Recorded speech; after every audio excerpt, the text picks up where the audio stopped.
Good morning student, good morning friends. आज हमारा topic है कैपिटल, ड्राइंग, गुड्स, माल। आज हम तीनों पॉइंटों को समझेंगे, पूंजी, आहरण, माल। पूंजी यानी कैपिटल, व्यापार प्रारंभ करते समय स्वामी द्वारा, स्वामी यानी व्यापार के मालिक, स्वामी द्वारा लगाए गए योगदान के योग से पूंजी का निर्माण होता है। यानी व्यापार का मालिक जो व्यापार में जो भी चीज लगाता है, जैसे राम यानी स्वामी, राम ने 1,00,000 रुपए नगद, 50,000 रुपए फर्नीचर, 50,000 रुपए मशीन लगाकर व्यापार प्रारंभ किया। अतः यहाँ राम द्वारा लगाई गई पूंजी कितनी मानी जाएगी? 2,00,000। यानी व्यापार प्रारंभ करते समय स्वामी द्वारा लगाए गए योगदान, यानी व्यापार प्रारंभ करते समय स्वामी ने क्या क्या योगदान दिया? 1,00,000 रुपए नगद, 50,000 रुपए फर्नीचर, 50,000 रुपए मशीनरी लगाकर उसने व्यापार प्रारंभ किया, तो पूंजी कितनी मानी जाएगी? 2,00,000। कितनी मानी जाएगी? 2,00,000। पृथक अस्तित्व की अवधारणा के अनुसार स्वामी का अस्तित्व व्यापार से अलग माना जाता है। पृथक अस्तित्व की अवधारणा, जब हम 11वीं क्लास के पॉइंट कंटिन्यू करेंगे, 11वीं क्लास की जब वीडियो स्टार्ट करेंगे तो हम सारी अवधारणाएं, परंपराएं एक साथ पढ़ेंगे। उससे पहले आप समझें, पृथक अस्तित्व की अवधारणा के अनुसार, पृथक अस्तित्व की अवधारणा यह कहती है कि व्यापार और व्यापारी दोनों का अस्तित्व अलग अलग होता है। पृथक अस्तित्व की अवधारणा यह कहती है व्यापार और व्यापारी दोनों का अस्तित्व अलग अलग होता है। तो पृथक अस्तित्व की अवधारणा के अनुसार स्वामी का अस्तित्व व्यापार से अलग माना जाता है, यानी व्यापार के मालिक का अस्तित्व व्यापार से क्या माना जाता है? अलग। इसलिए स्वामी की पूंजी को व्यापार में क्या माना जाता है? दायित्व। इसलिए स्वामी की पूंजी को व्यापार में क्या माना जाता है? दायित्व। और दायित्व का शेष हमेशा क्या होता है? क्रेडिट। दायित्व का शेष हमेशा क्या होता है?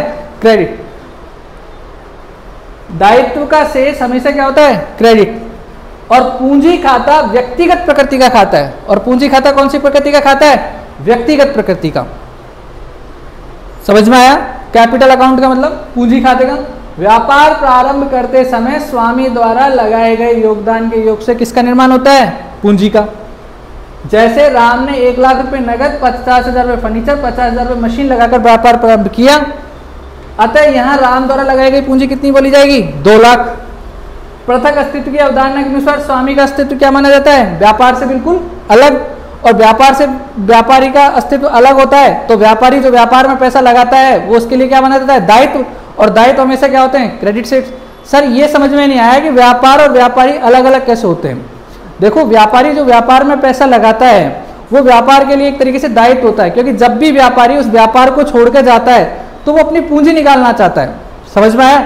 जैसे आपने कई बार अपने एग्जाम्पल आसपास में देखा होगा कि कोई दुकान है, वो दुकान अगर किसी दूसरे व्यक्ति को अपनी दुकान बेच रहा है तो दुकानदार कहता है कि जो मैंने इसमें पूंजी लगाई है मुझे वो दे दे।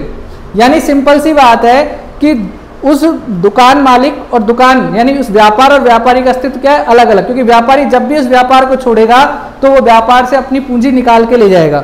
यानी जब भी व्यापारी व्यापार छोड़ के जाएगा तो व्यापार को उसकी व्यापारी को अपनी व्यापारी की पूंजी लौटानी होगी। इसलिए व्यापारी द्वारा व्यापार में लगाई गई जो भी राशि है, जो भी योगदान दिया है, वो व्यापार के लिए क्या हो जाता है? अस्तित्व, वो दायित्व हो जाता है। और दायित्व हमेशा क्या होते हैं? क्रेडिट शेष होते हैं।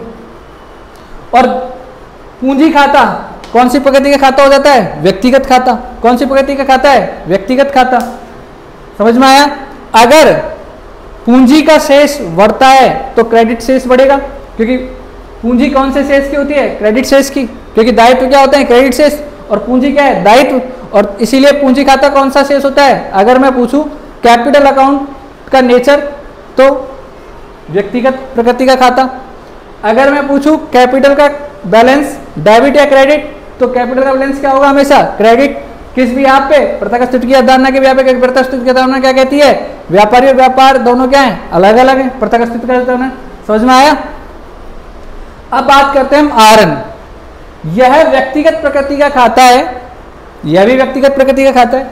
जब व्यापार का स्वामी निजी प्रयोग के लिए, जब व्यापार का स्वामी अपने खुद के स्वयं निजी प्रयोग के लिए माल अथवा रोकड़ निकालता है तो उसे व्यापार में आहरण माना जाता है।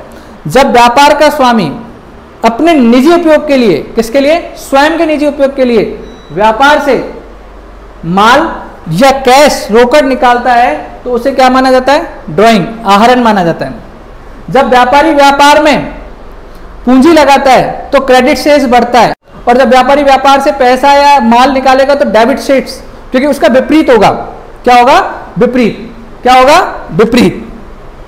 निजी प्रयोग के लिए हमेशा ध्यान रखना, ड्राइंग व्यक्तिगत प्रकृति का खाता, पहली चीज।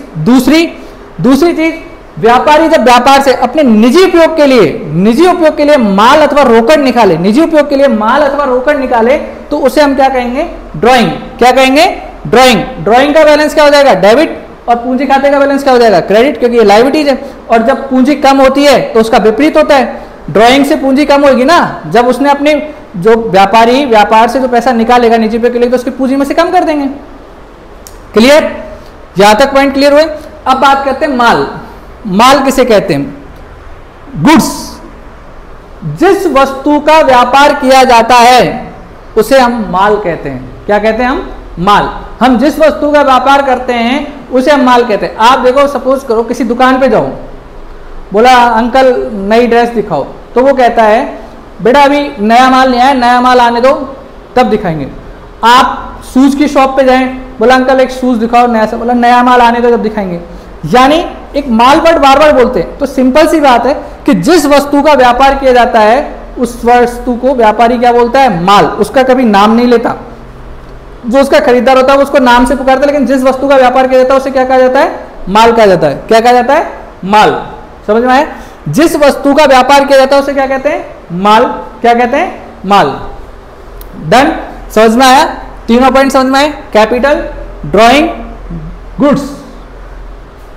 जो भी इन तीनों पॉइंट्स में प्रॉब्लम हो आप कमेंट्स में लिख के बताएं। वीडियो को लाइक एंड शेयर और सब्सक्राइब करें।